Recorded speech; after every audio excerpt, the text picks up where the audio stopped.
மாலை நேரம் சூழ்ந்து கொண்டிருந்தது. ஏனோ வானம் அப்படி இருட்டி கொண்டு வந்தது. வானம் உடைந்தது போல திடீரென்று பெருமழை கொட்ட ஆரம்பித்தது. அக்னியோ காரை எடுத்துக்கொண்டு வேக வேகமாக பனிமலரை தேடிக்கொண்டிருந்தான். குழந்தையோ அம்மா அம்மா என்று இன்னும் சிணுங்கிக் கொண்டே இருந்தது. அக்னியின் கண்களிலும் இப்போது ஏனோ கண்ணீர் வழிந்தது. உன்னோட அம்மாவை கண்டுபிடிச்சிடலாம்டா, அப்பாவை மன்னிச்சிடுடா என்று மட்டுமே சொன்னான் அவன். பனிமலரோ பித்து பிடித்தவள் போல ஒரு குளத்தின் கரையோரத்தில் மரத்தில் சாய்ந்து மழையில் நனைந்தபடி கண்கள் விரித்தபடி அப்படியே அமர்ந்திருந்தாள். எப்படியென்றாலும் குழந்தையை பெற்று கொடுத்துவிட்டு அவள் வீட்டை விட்டு வெளியே வருவது என்று தானே நினைத்திருந்தாள். ஆனாலும் இப்போது அவளால் ஏனோ அக்னியையும் குழந்தையையும் பிரிந்து இருக்க முடியவில்லை. அதற்கு காரணம் பனிமலர் ஆர்த்திக்கு செய்து கொடுத்த அந்த சத்தியம். அக்னி கோபப்பட்டாலும் நீ பொறுமையாயிருந்து அவனை மாற்றணும். அவன் கண்டிப்பாக மாறிடுவான். உன்னால் மட்டும்தான் முடியும் பனிமலர். நீங்கள் சந்தோஷமாக வாழணும் என்று சத்தியம் வாங்கியிருந்தாள் ஆர்த்தி. அவளது சத்தியம்தான் அனைத்து பக்கங்களிலும் எல்லாரையும் சுழன்று சுழன்று அடித்து கொண்டிருந்தது. மெதுவாக கண்களை மூடினாள் பனிமலர். அன்று அவளுக்கு நிச்சயதார்த்த ஏற்பாடுகள் வெகு விமரிசையாக நடந்து கொண்டிருந்தது. கிராமத்தில் அப்படி ஒரு விருந்து ஏற்பாடு. நிச்சயதார்த்தம் நடக்கும் அந்த நேரத்தில் அவள் வாழ்க்கையின் யமனாக ஷங்கர் அங்கே வந்து நின்றான். பனிமலரின் நிச்சயதார்த்தத்திற்கு அதிரடியாக வந்த ஷங்கரோ வந்த வேகத்திலேயே அரவிந்தை போட்டு அடிக்க ஆரம்பித்து விட்டான். அரவிந்தோ என்ன நடந்தது என்ன ஏது என்று சுதாரிப்பதற்குள், எவ்வளவு தைரியம் இருந்தா நான் லவ் பண்ணுற பொண்ணை நீ கல்யாணம் பண்ண போற என்று கத்தினான் ஷங்கர். பனிமலரோ அதிர்ச்சியில் பார்த்தாள். அவள் தன் வாழ்க்கையில் மீண்டும் ஷங்கரை பார்ப்போம் என்று நினைத்திருக்கவே இல்லை. அதுவும் இப்படிப்பட்ட ஒரு சூழ்நிலையில். கல்லூரி கால பிரச்சனைகள் கல்லூரியோடு முடிந்துவிட்டது என்று தான் நினைத்திருந்தாள். ஷங்கரோ மெதுவாக அவள் அருகில் வந்து, என்ன பனிமலர், என்ன மறந்துட்டியா? நம்ம எப்படியெல்லாம் லவ் பண்ணணும் என்று கேட்க, இல்லை இவன் பொய் சொல்கிறான், இவன் பொய் சொல்கிறான் என்று கத்தினாள் பனிமலர். அங்கே வந்திருந்த ஷங்கரின் நண்பர்கள் உடனே, இல்லை இல்லை, இந்த பொண்ணு தான் பொய் சொல்லுது. இந்த பொண்ணு காலேஜிலேயே ஷங்கரை லவ் பண்ணுச்சு. 2 பேரும் ஒன்றா தான் இருந்தாங்க. இப்போது பொய் சொல்லி ஏமாத்துது என்று சொல்ல கூட்டத்திற்குள் ஒரே சலசலப்பு. அரவிந்தோ அவனை பார்த்து, அப்படியெல்லாம் இருக்க வாய்ப்பே இல்லை. யார் நீ? உண்மையை சொல்லுடா என்று கேட்க, ஷங்கரோ அன்று அவளை வலுக்கட்டாயமாக உதட்டில் முத்தமிட்ட போது எடுக்கப்பட்ட புகைப்படத்தை அழகாக எடிட் செய்து அங்கிருந்தவர்களிடம் காட்டினான். உங்கள் எல்லாருக்கும் இந்த ஆதாரம் போதுமா, இல்லை இதுக்கு மேலே ஏதாவது ஆதாரம் வேணுமா என்று கேட்டான் அவன். பனிமலரின் பெற்றோரோ என்ன ஏது என்று கேட்காமலேயே அவளை அடிக்க ஆரம்பித்தனர். என்னடி இது, இப்படி மானத்தை வாங்கியிருக்க? இதுக்காகத்தான் கல்யாணமே வேண்டான்னு சொல்லிட்டு இருந்தியா? அப்புறம் எதுக்காகடி இந்த கல்யாணத்துக்கு சம்மதிச்ச என்று சொல்லி அவளை அடிக்க ஆரம்பித்தார்கள்.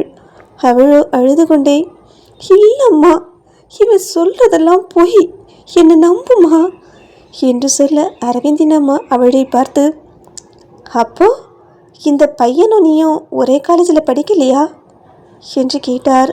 அவளோ, இல்லை ஒரே காலேஜில் தான் படித்தோம். அப்போ நீ இவன் கூட பேசினதே இல்லையா, இல்லை இந்த ஃபோட்டோவில் இருக்கிறது பொய்யா என்று கேட்க, அவளும் இல்லை அவன் முத்தம் கொடுத்தது உண்மைதான், ஆனால் என்று சொல்வதற்குள் அவளது கன்னத்தில் அவளது அம்மா ஓங்கி ஒரு அறை அடித்திருந்தார். பேசாதடி, அவன் முத்தம் கொடுத்தானோ இவன் வாங்கிட்டு வந்தாளாம்.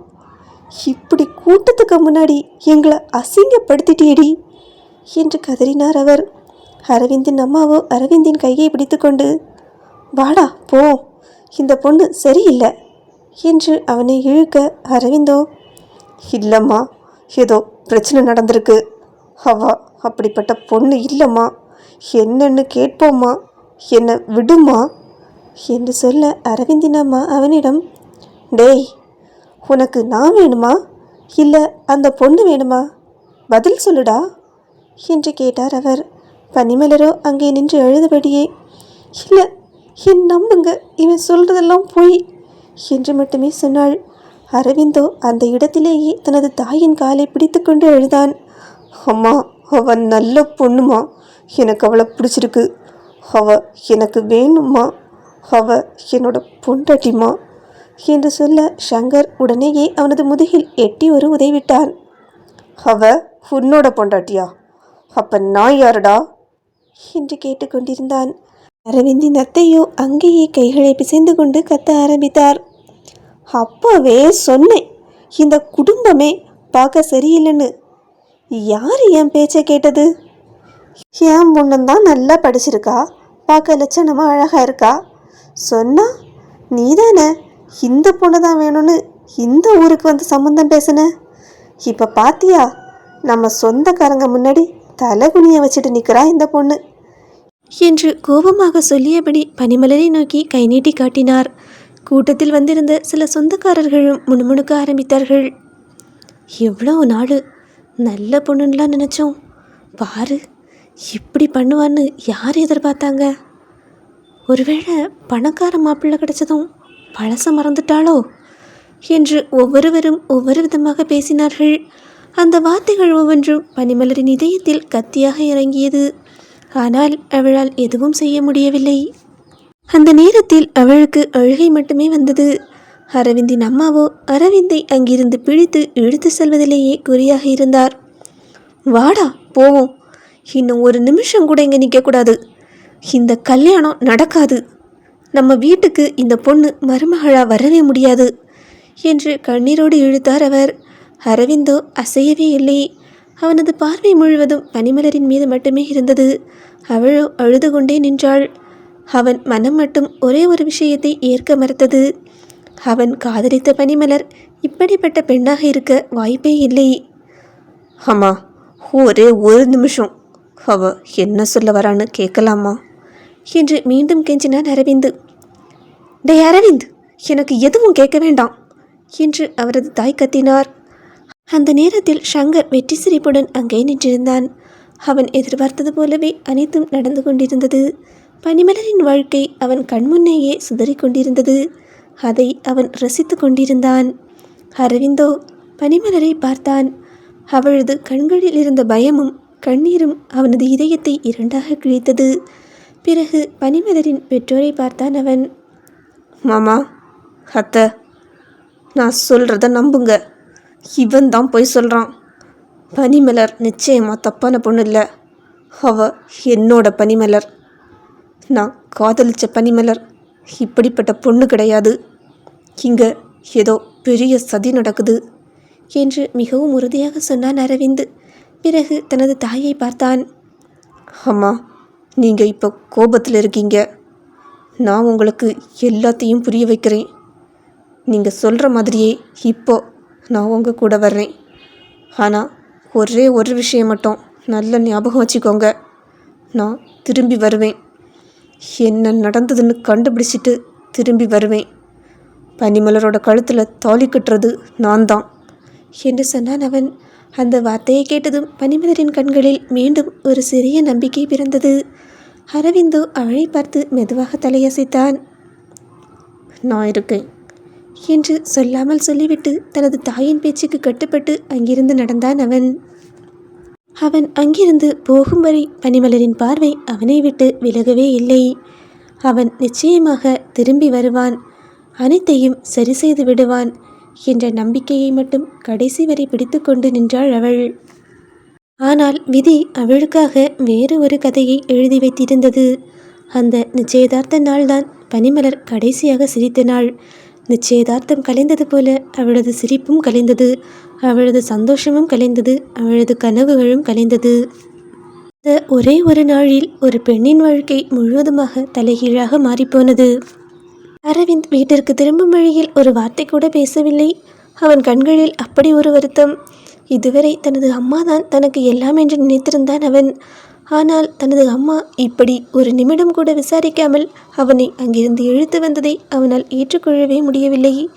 மெதுவாக தனது தாயின் கண்களை பார்த்தான் அவன். அதில் கண்ணீர் துளிகள் இருந்தது. அந்த கண்ணீருக்கு பின்னால் ஒரு வலி இருந்தது. மருத்துவரான அவனுக்கு அதை கண்டுபிடிக்க ஒரு நிமிடம் கூட ஆகவில்லை. மா, ஏம்மா இப்படி பண்ணுறீங்க? நான் அந்த பொண்ணை எவ்வளோ விரும்புகிறேன்னு உங்களுக்கு தெரியும்ல. தெரிஞ்சே நீங்கள் எப்படிம்மா இப்படி பண்ணியிருக்கீங்க? அதுக்கு என்ன காரணம்? நீங்கள் காலையில் இங்கே வரும்போதே சரியில்லை. ஆனால் நான் அதை பெருசாக எடுத்துக்கல. ஆனால் இப்போ தான் ஏதோ காரணம் இருக்குன்னு தோணுது என்று சொல்ல அவனின் தாய் உடைந்து அழுதார். என்னை மன்னிச்சுடுடா அரவிந்த், எனக்கு வேறு வழி தெரியல. உன்னோட கல்யாணத்துக்காக வெளிநாட்டில் இருந்து வந்த உன்னோட அப்பாவை அந்த எம்எல்ஏ பையலும் அவனோட ஃப்ரெண்ட்ஸும் சேர்ந்து கடத்திட்டாங்கடா.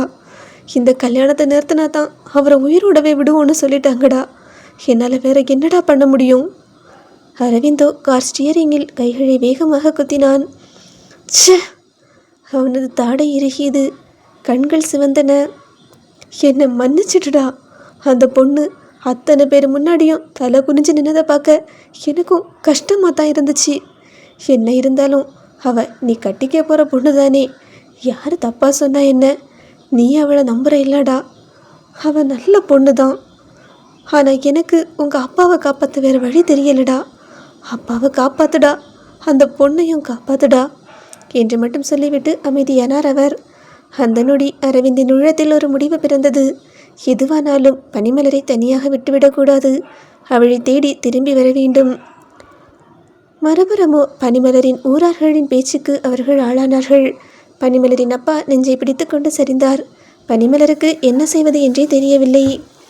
இதுக்கு தான் பொம்பளை பிள்ளைய படிக்க விடக்கூடாதுன்னு சொல்கிறது. நம்ம சொன்னால் கேட்டால் தானே. ஏதோ காலேஜ் படிப்பு எல்லாம் படித்தாலாம். இப்போ எவனையோ காதலிச்சிட்டு இன்னொருத்தனை கல்யாணம் பண்ணிக்க வந்து நிற்கிறா என்று ஊரார்கள் பேசிக்கொண்டிருந்தார்கள். சங்கர் சிரித்துக்கொண்டே, என் பொண்டாட்டியை பற்றி யாரும் தப்பாக பேசக்கூடாது என்று சொல்ல பனிமலரோ ஆவேசமாக எழுந்து வந்து அவன் கன்னத்தில் அறைந்தாள். யாருக்குடா பொண்டாட்டி? இந்த எண்ணத்தோட இங்கே வந்த உன்னை அப்படியே கொளுத்திடுவேன் பார்த்துக்க என்று சீறினாள் அவள். சங்கரோ சிரித்தான். உனக்கு என்னை பற்றி தெரியாது. எனக்கு தேவையானது எனக்கு கிடைச்சே ஆகணும் என்று சொல்ல அவளோ உடனே தனது அப்பாவை நோக்கி ஓடினாள். அப்பா என்னை பாருங்கப்பா என்று பதறினாள் அவள். அப்பா, ஹாஸ்பிட்டல் போகலாம்ப்பா, வாங்க என்று கதறிக்கொண்டிருக்க யாரும் எந்த உதவியும் செய்ய அங்கு முன்வரவில்லை. அனைவரும் அவளை திட்டுவதிலேயே குறியாக இருந்தார்கள். பனிமலரின் அம்மாவும் கதறினார். உடனே பனிமலரோ ஆவேசமாக கூட்டத்தை நோக்கி திரும்பினாள். ச்சே, நீங்கள் எல்லாம் மனுஷங்களா? ஒரு பொண்ணு படித்தா அவளுக்கு எவ்வளவு நல்லதுன்னு கூட புரியாத முட்டாள் கூட்டம் தானே நீங்கள். அது எப்படி உங்கள் பிள்ளைங்களுக்கு ஃப்ரீயாக படிப்பு சொல்லி கொடுத்தாலும் ஒழுங்காக படிக்க அனுப்ப மாட்டீங்க? அப்போது படிப்போட அருமை பற்றி உங்களுக்கு எங்கே தெரிய போகுது? கடைசி வரைக்கும் இந்த கிராமத்தில் முட்டாள் கூட்டங்களாகவே இருங்க. ஒரு உயிர் இங்கே போராடிட்டு இருக்கு. அதை காப்பாற்றணும்னு கூட தோணாத மனசாட்சி கெட்ட ஜென்மங்கள் தானே நீங்கள். ஒரு பொண்ணை பற்றி பேச வந்துட்டீங்க. என்னை பற்றி பேச இந்த கூட்டத்தில் யாருக்குமே தகுதி இல்லை என்று கத்தினாள் அவள். அதன் பிறகு யாரையும் திரும்பி பார்க்காமல் தனது அப்பாவை மருத்துவமனைக்கு அழைத்து செல்ல முயன்றாள். ஆனால் விதி அதற்குள் தனது வேலையை முடித்துவிட்டது. அவளது தந்தையின் உயிர் அவளது கைகளிலேயே பிரிந்துவிட்டது. அப்பா என்று கதறினாள் அவள். எழுந்திருங்கப்பா, என்னை விட்டுட்டு போகாதுங்கப்பா என்று துடிதுடித்தாள் அவள். ஆனால் அவரின் விழிகளோ மீண்டும் திறக்கவே இல்லை. தன்னை பெற்று பாசமாக வளர்த்து தனக்கு வேண்டியதெல்லாம் செய்து தந்த அப்பாவின் உயிர் பிரிவதற்கு தானே காரணமாகிவிட்டோமே என்ற குற்ற உணர்வு அவளை கொன்று தின்றது. அவரது உடலை கட்டிப்பிடித்து கதறிக்கொண்டிருந்தாள் அவள். அந்த நேரத்தில் அவளுக்கு ஒரே ஒரு மனிதன் மட்டும்தான் நினைவிற்கு வந்தான், அரவிந்த். நடுங்கிய கைகளோடு அவனுக்கு ஃபோன் செய்தாள். 1 முறை, 2 முறை, 3 முறை, இல்லை பல முறை முயற்சி செய்துவிட்டாள். ஆனால் அவனது ஃபோன் மட்டும் எடுக்கப்படவே இல்லை. பனிமலருக்கோ என்ன செய்வது என்றே தெரியவில்லை. அதற்கு இடையே ஊரில் உள்ளவர்கள் ஒன்றாக கூடி நின்றார்கள். இந்த பொண்ணு தப்பு பண்ணியிருக்கா, அதனால தான் இப்படி ஒரு மரணம் இங்கே நடந்திருக்கு. நம்ம பேச்சை கேட்காம வெளியூருக்கு அவளை படிக்க அனுப்புனதுனால தான் இப்படியெல்லாம் ஆயிடுச்சு. இவ ஊரோட பேரையே கெடுத்துட்டா என்று ஒருவர் மாற்றி ஒருவராக பேச ஆரம்பித்தார்கள். இறுதியில் ஊர் பெரியவர் ஒருவர் முன்னே வந்து, இவளால் தான் நம்ம ஊருக்கு அவமானம் வந்திருக்கு. இனிமே இந்த குடும்பத்துக்கும் இந்த ஊருக்கும் எந்த சம்மந்தமும் இல்லை. இவங்கள ஊரை விட்டு விலக்கி வைக்கிறோம் என்று சொல்லிவிட்டார் அவர். ஏற்கனவே தந்தையை இழந்த சோகத்தில் இருந்த பனிமலருக்கு அந்த வார்த்தைகள் இடியாக விழுந்தது. ஐயா, என் அப்பா இப்போ தான் இறந்திருக்காரு. இந்த நேரத்தில் நீங்கள் வந்து இந்த மாதிரி பேசாதுங்க என்று கெஞ்சினாள் அவள். ஆனால் அங்கிருந்த ஒருவருடைய மனம் கூட இறங்கவே இல்லை. அந்த அதிர்ச்சியில் தனது கணவரின் மார்பில் சாய்ந்து கதறிக்கொண்டிருந்த அவளது தாயின் மூச்சு திடீரென்று தடுமாறியது. அம்மா என்று கதறிக்கொண்டே பனிமலர் ஓடினாள். அடுத்த நொடியே அவளது தாயும் உயிரை விட்டிருந்தார். ஒரே நாளில் ஒரே நிமிடத்தில் தந்தையும் தாயும் அவளை விட்டு போய்விட்டார்கள். அம்மா, அப்பா என்று கதறி எழுதாள் அவள். ஆனால் அந்த கூட்டத்தில் யாரும் அவளை நெருங்கவில்லை. யாரும் ஆறுதல் கூட சொல்லவில்லை. அவள் தன்னந்தனியாக 2 உடல்களுக்கு நடுவில் அமர்ந்து அழுது கொண்டிருந்தாள். அப்போது அவளது முன்னால் வந்து நின்றான் சங்கர். இப்போ என்ன பண்ண போற என்று கேட்டான் அவன். பனிமலரோ நிமிர்ந்து பார்த்தாள். ஒழுங்கு மரியாதைக்கு என்னை கல்யாணம் பண்ணிக்கிட்டா உன்னோட அம்மாவையும் அப்பாவையும் ஒழுங்கு அடக்கம் பண்ணலாம். இல்லை இப்படியே வச்சு அழுதுட்டு தான் இருக்கணும். ஊர்க்காரங்க ஊரை விட்டு ஒதுக்கிட்டாங்க. இப்போ என்ன பண்ண போற என்று கேட்டான் அவன். அடுத்த நொடியே அவனது 2 கன்னங்களிலும் மாறி மாறி எறிந்தாள் அவள். அவனது சட்டையை பிடித்து உலுக்கியவள். உன்னால தாண்டா நடந்த எல்லா தப்புக்கும் நீதான காரணம். பண்ணுற எல்லா தப்பையும் நீ பண்ணிட்டு இப்போ எந்த தப்புமே பண்ணாத என்னைய பழி வாங்குறியாடா என்று கதறினாள் அவள். சங்கரோ சிரித்தான். அன்னைக்கே சொன்னல என் வழியில் குறுக்க வராதன்னு. ஆனால் நீ கேட்டியா? எத்தனை தடவை நான் அவமானப்பட்டேன் தெரியுமா? சங்கர் உன்னை நினச்சா அப்புறம் சும்மா இருப்பானா? எனக்கு நீ வேணும், உன்னை அனுபவிக்கணும் என்று அந்த இடத்திலும் தனது அருவருப்பான ஆசையை பற்றியே பேசிக்கொண்டிருந்தான். பனிமலரோ நடுங்கிய கைகளோடு மீண்டும் அரவிந்துக்கு ஃபோன் செய்தாள். பல முறை முயற்சி செய்தாள். ஆனால் ஃபோன் எடுக்கப்படவே இல்லை. உடனே சங்கர் சிரித்தான். என்ன, உன்னோட காதலனுக்கு ஃபோன் பண்ணுறியா? அவன் வரமாட்டான் என்று சொன்னான் அவன். மீண்டும் பனிமலர் அழைத்தாள். அப்போது ஃபோன் சத்தம் அருகிலேயே கேட்டது. அவளது கண்கள் ஒளிர்ந்தன. அரவிந்த் என்று நிமிர்ந்து பார்த்தாள் அவள். ஆனால் அடுத்த நொடி அவளது உலகமே நின்று போனது. சங்கரோ தனது ஃபேன் பாக்கெட்டிலிருந்து ஒரு மொபைலை எடுத்து காட்டினான். இதை தேடுறியா என்று சிரித்தான் அவன். என் கையில் தான் இருக்குது, சைலண்டில் போட்டிருந்தேன். நீ ரொம்ப நேரமாக அடிச்சிட்டு இருந்தியா, அதான் சவுண்டில் போட்டேன் என்று கேலியாக சொன்னான். பனிமலரோ அதிர்ச்சியில் இருந்தாள். டேய், அரவிந்தோட ஃபோன் உன் கையில் எப்படிடா வந்துச்சு என்று நடுங்கிய குரலில் கேட்டாள் அவள். சங்கரோ சிரிப்பை நிறுத்தாமல், அரவிந்தோட ஃபோன் மட்டும் இல்லை, அரவிந்தே இப்போ என் கையில் தான் இருக்கான் என்று சொன்னான் அவன். பனிமலரின் இதயம் ஒரு நொடி துடிக்க மறந்தது. என்னடா சொல்ற நீ என்று பின்னோக்கி தடுமாறினாள் அவள். அவன் அவளது கண்களை நேராக பார்த்தான். இனி 3வது டெட் பாடி உன்னோட அரவிந்து தான் என்று சொல்ல பனிமலரோ அதிர்ச்சியின் உச்சத்திற்கே சென்று நின்றாள். இப்போது அவளுக்கு அவள் என்ன செய்ய வேண்டும் என்று கூட தெரியாத நிலைமையில் இருந்தாள். சொல்லு, எப்படி? உன்னோட அம்மா அப்பா போன இடத்துக்கு உன்னோட அரவிந்தை அனுப்பி வைக்கவா? இல்லை நீ என் கையால் தாலி கட்டிக்கிறியா? நீ என்னோட பொண்டாட்டியாக வாழ்ந்தா அவனோட உயிராவது மிஞ்சம், இல்லை அவனையும் சேர்த்து இழந்துருவ என்று சொல்ல பனிமலரோ கதறினாள். அவனது காலை பிடித்து கெஞ்சினாள். ஆனால் அவன் மனம் கொஞ்சமும் இறங்கவில்லை.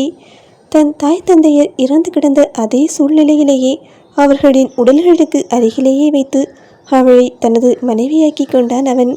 பனிமலரின் விழிகளோ நெருப்பாய் கொதித்தன. டேய், ஒரு பொண்ணுக்கு தாலி கட்டிட்டா மட்டும் அவ பொண்டாட்டி ஆகிட மாட்டாடா. அது மனசால நடக்கணும். இப்போ நடந்ததுக்கு பேர் கல்யாணமே இல்லை என்று அவள் வெறுப்புடன் சொல்ல, தெரியும் தெரியும், நீ இதெல்லாம் பேசுவன்னு எனக்கு நல்லா தெரியும் என்று அலட்சியமாக சிரித்தான் சங்கர். பிறகு தனது ஆட்களை பார்த்து, டேய், ரெஜிஸ்டர் ஆஃபீஸரை கூட்டிட்டு வாங்கடா என்றான் அவன். அவன் சொன்ன சிறிது நேரத்திலேயே அவர்கள் பதிவுத்துறை அதிகாரியை அங்கே இழுத்து கொண்டு வந்தார்கள். அவரையும் மிரட்டி உருட்டித்தான் அங்கே அழைத்து வந்திருந்தார்கள். எங்கள் 2 பேருக்கும் கல்யாணம் ஆயிடுச்சு, இப்போவே ரெஜிஸ்டர் பண்ணணும் என்று சங்கர் சொல்ல அந்த அதிகாரி பாவமாக பனிமலரை பார்த்தார். அவராலும் எதுவும் செய்ய முடியவில்லை. அவரும் சங்கரின் பிடிக்குள் மாட்டிக்கொண்டவர்தான்.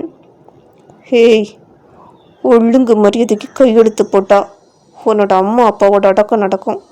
உன்னோட காதலன் உயிர் தப்புவான். இல்லைன்னு வச்சுக்க, நான் என் பாட்டுக்கு போய்கிட்டே இருப்பேன் என்று சங்கர் மிரட்டலாக சொல்ல, தனது தாய் தந்தையின் உயிரற்ற உடல்களை பார்த்த பனிமலரோ கதறி துடித்தாள். ஒரு பக்கம் தாய் தந்தையின் மரணம், மறுபக்கம் அரவிந்தின் உயிர். விதி வேறு வழியில்லாமல் அவளை மண்டியிட வைத்தது. நடுங்கிய கைகளுடன் திருமண பதிவில் கையெழுத்திட்டாள் அவள். அந்த நொடியிலிருந்து சட்டப்படி அவள் சங்கரின் மனைவியாகிவிட்டாள். தாய் தந்தையரின் அடக்கம் முடிந்தது. சங்கரோ வலுக்கட்டாயமாக அவளை தனது வீட்டிற்கு அழைத்து சென்றான். அவள் காலடி எடுத்து வைத்த உடனேயே சங்கரின் அம்மா வீட்டிலிருந்த ஒரு பொருளை தூக்கி அவள் காலடியில் எறிந்தார்.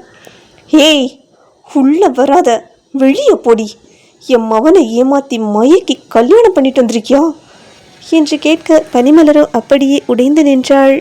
அவனோ, அம்மா சும்மா இரு, எனக்கு வேணும், இல்லை நான் என்ன பண்ணுவேன்னு எனக்கே தெரியாது என்று சொல்லிவிட்டு அவளை வலுக்கட்டாயமாக உள்ளே எடுத்து சென்றான். பனிமலரோ சங்கரின் நடவடிக்கைகளை கவனித்து கொண்டே இருந்தாள். ஒருமுறை சங்கர் கண்ணையர்ந்த நேரம் பார்த்து அரவிந்த் அடைத்து வைக்கப்பட்டிருந்த இடத்தை தேடி சென்று விட்டாள். அரவிந்தோ உணவின்றி பசியால் வாடி கட்டப்பட்ட நிலையில் இருந்தான். என்னை மன்னிச்சிடுங்க, என்னால் தான் எல்லாருக்கும் கஷ்டம். நான் பிறந்ததே பெரிய தப்பு, இப்படி ஆகியிருக்கக்கூடாது என்று அவள் அழுதபடி சொல்ல அரவிந்த் கண் விழித்தான். அங்கே பனிமலரின் கழுத்தில் இருந்த தாலியை பார்த்ததும் அவன் கதறி துடித்தான், அழுதான். பனிமலர், வந்துடு, நம்ம எங்கேயாவது போயிடுவோம். என்னோட அப்பாவை காப்பாற்ற வந்து நான் இப்படி மாட்டிக்கிட்டேன் என்று சொல்ல அவளும் அழுதாள், அவனும் அழுதான். அந்த நேரத்தில் பின்னால் இருந்து ஒரு சிரிப்பு சத்தம் கேட்டது. தெரியும் தெரியும், என்ன ஓடி போகிறீங்களா? நீ இப்படியெல்லாம் பேசுவேன்னு எனக்கு நல்லா தெரியும். ஏண்டி, எவ்வளவு திமிரு இருந்தா புருஷங்காரனை ஏமாத்திட்டு அவன் கண்ணில் மண்ணை தூவிட்டு இப்படி முன்னாள் காதலனை பார்க்க வந்திருப்ப என்று சொல்லி அவளது கூந்தலை கொத்தாக பிடித்து இழுத்தான் அவன். பனிமலரோ கதறினாள். அரவிந்தோ இன்னும் ஆவேசமாக, டேய் அவளை விடுடா, நான் மட்டும் எழும்பி வந்தேன், உன்னை விடவே மாட்டேன் என்று கத்தினான். சங்கரோ சிரித்தபடி, எழும்பி வந்தா தானே என்றான் அவன்.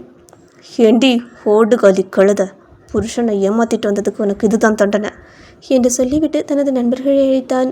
அவர்கள் அரவிந்தை பிரேக் பிடிக்காத ஒரு காரில் ஏற்றி வைத்தார்கள். பிறகு அந்த கானை ஆன் செய்து மலைப்பள்ளத்தாக்கை நோக்கி விட்டார்கள். பனிமலரோ தன்னால் முடிந்த அளவு கதறினாள், போராடினாள். அவனை காப்பாற்ற எவ்வளவோ முயற்சி செய்தாள், ஆனால் முடியவில்லை. அவளது கண் முன்னாலேயே அரவிந்திருந்த அந்த கார் மலைப்பள்ளத்தாக்கில் உருண்டு விழுந்தது. அங்கேயே மயங்கி விழுந்தவள்தான் பனிமலர். கண் விழிக்கும்போது சங்கரின் வீட்டில் இருந்தாள். என்ன செய்ய முடியும் அவளால்? கதறினாள், துடித்தாள். ஆதரவுக்கென்று அவளுக்கு அங்கே யாரும் இல்லை. தாய் தந்தையையும் இழந்து, தனது உயிராக நேசித்தவனையும் இழந்து நிற்கதியாக நின்றாள் அவள். கண் விழித்த உடனேயே அரவிந்த் என்று கதறினாள் அவள். பழாரென்று அவளது கன்னத்தில் ஒரு அறை விழுந்தது. ஏண்டி, பொம்பளைக்கு அடக்கம் வேணும்னு நினைக்கிறவன் நான். நீ என்னோட பொண்டாட்டியாகவே இருந்துக்கிட்டு இன்னொருத்தன் பேர சொல்லி கத்திட்டு இருக்க. அதான் அவன் போய் சேர்ந்துட்டான்ல என்று சங்கர் விஷமாக கக்கினான். அந்த வார்த்தைகளை கேட்ட பனிமலரோ தனது முழு பலத்தையும் திரட்டி சங்கரின் வயிற்றில் ஓங்கி ஒரு மிதிவிட்டாள். எதிர்பாராத தாக்குதலில் சங்கர் வயிற்றை பிடித்து கொண்டு கீழே அமர்ந்தான். அந்த சந்தர்ப்பத்தை பயன்படுத்தி கொண்ட பனிமலரோ வீட்டை விட்டு வெளியே ஓடினாள். ஓடாத, நில்லு பனிமலர் என்று சங்கர் பின்னால் துரத்தினான். ஆனால் அவள் திரும்பி பார்த்து, இனி நீ என்னை மிரட்டுறதுக்கு எனக்கு யாருமே இல்லை, இனி நீ யாரை வச்சு என்ன மிரட்ட முடியும் என்று கத்திக்கொண்டே ஓடினாள். சிறிது நேரத்தில் பனிமலர் கண்களுக்கே தெரியாமல் மறைந்து விட்டாள். சங்கர் மட்டும் உதட்டில் ஒரு கெட்ட சிரிப்புடன், நீ எங்கே போயிருப்பன்னு எனக்கு தெரியும். 3 நாள் மயக்கத்தில் இருந்தவல்ல, அதான் கண்ணு முழிச்ச உடனே காதலந்த தேடி போகிற என்று சொல்லி சிரித்தான் அவன். அவன் நினைத்தது போலவே பனிமலர் அரவிந்தின் வீட்டிற்குத்தான் சென்றிருந்தாள். அங்கே சென்றவளோ வாசலில் நின்ற இடத்திலேயே உழைந்து போனாள். அரவிந்தின் புகைப்படத்திற்கு மாலை அணிவிக்கப்பட்டிருந்தது. வீட்டிற்குள்ளோ அரவிந்தின் தாய் கதறி அழுது கொண்டிருந்தார். அம்மா, அம்மா, அரவிந்த் என்று பனிமலர் நடுங்கிய குரலில் கேட்டாள். கார் ஆக்சிடெண்ட்டில் இறந்துட்டான், 2 நாள் முன்னாடியே அடக்கம் முடிஞ்சிடுச்சு என்று அவர் சொல்ல பனிமலரோ தனது மார்பில் அடித்து கொண்டு கதறி எழுதாள். அந்த நேரத்தில் வீட்டிற்குள் நுழைந்த சங்கர் அரவிந்தின் அம்மாவை ஒரு பார்வை பார்த்தான். அந்த பார்வை அவர்களை எச்சரிப்பது போலவே இருந்தது. அடுத்த நொடியே பனிமலரின் கையை பிடித்து இழுத்தவன், ஓடுகாலி, எத்தனை தடவடி என்கிட்ட இருந்து தப்பிச்சு ஓடுவ, இனி நீ ஓடவும் முடியாத அளவுக்கு ஒன்று ஆக்குறண்டி என்று கர்ஜித்தான் அவன். அவளை இழுத்து கொண்டு வந்தவன் அவள் உடம்பு வலிக்கும் அளவிற்கு அடித்தான். பிறகு ஒரு அறைக்குள் தள்ளி அடைத்து வைத்து, இனி நீ எப்படி தப்பிக்கிறான்னு நானும் பார்க்குறேன் என்று சொல்லிவிட்டு அங்கேயே அமர்ந்தான். பனிமலரோ நிற்கக்கூட சக்தி இல்லாமல் மூலையில் அமர்ந்து கதறி கொண்டிருந்தாள். சங்கரோ வெற்றி சிரிப்புடன் கட்டிலில் அமர்ந்திருந்தான். அவனுக்குள் இவ்வளவு பெரிய வெறி உருவாக என்ன காரணம்? அன்று கல்லூரியில் ஆண்டு விழா கொண்டாட்டங்கள் நடந்து கொண்டிருந்தன. சங்கரும் அவனது நண்பர்களும் அளவுக்கு அதிகமாக மது அருந்திவிட்டு இரவு நேரத்தில் கல்லூரி ஆய்வகத்திற்குள் நுழைந்திருந்தார்கள். போதையில் அவர்கள் செய்த அலட்சியத்தால் ஆய்வகத்தில் தீப்பிடித்து பெரும் விபத்து ஏற்பட்டது. அந்த விபத்தில் 2 பேராசிரியர்கள் படுகாயமடைந்து கவலைக்கிடமான நிலைமையில் மருத்துவமனையில் அனுமதிக்கப்பட்டனர். ஆனால் ஷங்கரின் குடும்ப பின்னணி மற்றும் அரசியல் செல்வாக்கு காரணமாக அந்த சம்பவத்தை சாதாரண மின்கசிவால் ஏற்பட்ட தீ விபத்து என்று பதிவு செய்து மூடி மறைக்க முயன்றார்கள் அவர்கள். கல்லூரி நிர்வாகமும் உள்ளூர் அதிகாரிகளும் பிரச்சனை பெரிதாகாமல் பார்த்துக்கொள்ளவே நினைத்தார்கள். ஆனால் பனிமலருக்கோ ஏதோ சந்தேகம் ஏற்பட்டது. விபத்து நடந்த நாளில் ஷங்கரும் அவனது நண்பர்களும் ஆய்வகத்துக்கு சென்றிருந்ததை அவள் அறிந்திருந்தாள். அவளோ அதோடு நிற்கவில்லை. சிசிடிவி பதிவுகள், ஆய்வக உதவியாளரின் வாக்குமூலம், பாதுகாப்பு காவலரின் தகவல் என ஒவ்வொன்றாக ஆதாரங்களை சேகரிக்க ஆரம்பித்தாள். அந்த நேரத்தில் உள்ளூர் தேர்தல் வேறு நெருங்கிக் கொண்டிருந்தது. ஷங்கரின் அம்மா முக்கிய பதவியில் இருந்ததால் இந்த நேரத்தில் இந்த விஷயம் மட்டும் வெளியே வந்தால் அவருடைய அரசியல் எதிர்காலமே கேள்விக்குறியாகிவிடும் என்று ஷங்கர் நினைத்தான். எனவே ஷங்கர் நேராக பனிமலரை சந்தித்தான். பனிமலர், இதுவரைக்கும் நமக்குள்ள நடந்த எல்லா பிரச்சனையும் நீ மறந்துடு. நீ உன் வழியை பார்த்துட்டு போ. நான் இனிமேல் உன் வழியில் வரவே மாட்டேன். இனிமே உனக்கும் எனக்கும் எந்த சம்மந்தமும் இருக்காது. இந்த விஷயத்தை இத்தோட விட்டுடு என்று எவ்வளவோ பேசி பார்த்தான் அவன். ஆனால் பனிமலரோ பின்வாங்கவில்லை. ஏய், இங்கே பாரு, நீ யார் என்னென்னலாம் எனக்கு முக்கியமே இல்லை. நீ என்ன செல்வாக்கு உள்ளவனும் எனக்கு முக்கியம் இல்லை. 2 பேரோட உயிர் அங்கே போராடிக்கிட்டு இருக்கு. தப்பு பண்ணினவன் தண்டனை அனுபவிக்கணும், அதுதான் எனக்கு முக்கியம் என்று நேராகவே அவன் முகத்தில் அடித்தது போல சொல்லிவிட்டாள் பனிமலர். இறுதியில் பனிமலர் சேகரித்த ஆதாரங்கள் அனைத்தும் விசாரணையில் உண்மை என்று நிரூபிக்கப்பட்டது. இதனால் ஷங்கரின் கல்லூரி படிப்பு பாதியிலேயே நிறுத்தப்பட வேண்டிய சூழ்நிலை வந்தது. ஆம், ஷங்கர் கல்லூரியிலிருந்து நிரந்தரமாக நீக்கப்பட்டான்.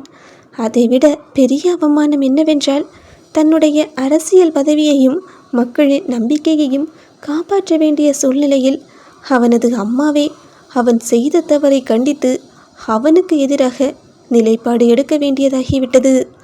அந்த நாள் ஷங்கருக்கு வெறும் தண்டனை கிடைத்த நாள் இல்லை. அவன் முதலாக தலை குனிந்து நின்ற நாள். அவன் தன் தாயிடமே தோற்ற நாள். ஷங்கர் என்றாலே பயப்பட்டவர்கள் முன்னால் அவன் தலை குனிந்து நின்ற நாள் அது. அவன் முன் நின்று ஒரு பெண் அவனை முறியடித்த நாள்.